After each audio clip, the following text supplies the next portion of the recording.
Madam Speaker, Madam Vice President,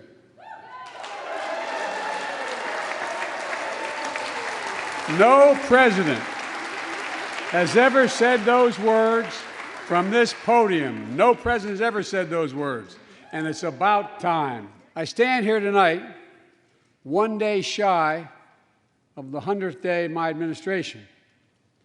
100 days since I took the oath of office and lifted my hand off our family Bible and inherited a nation, we all did, that was in crisis. The worst pandemic in a century. The worst economic crisis since the Great Depression. The worst attack on our democracy since the Civil War. Now, after just 100 days, I can report to the nation, America is on the move again. And by the way, while you're thinking about sending things to my desk, let's raise the minimum wage to $15. No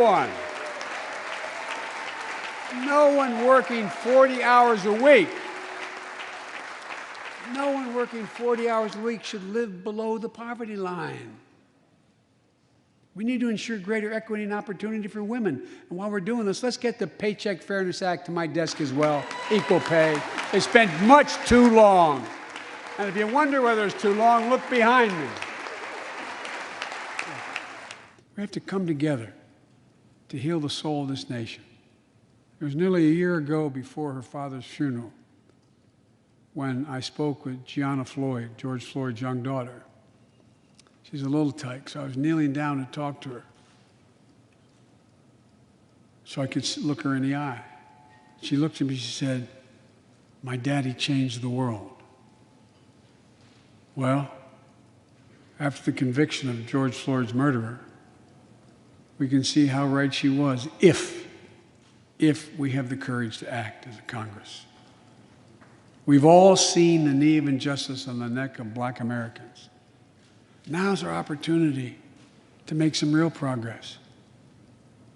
The vast majority of men and women wearing a uniform and a badge serve our communities, and they serve them honorably. I know them. I know they want. We have to come together to rebuild trust between law enforcement and the people they serve, to root out systemic racism in our criminal justice system, and to enact police reform in George Floyd's name that passed the House already. I know Republicans have their own ideas and are engaged in very productive discussions with Democrats in the Senate. We need to work together to find a consensus.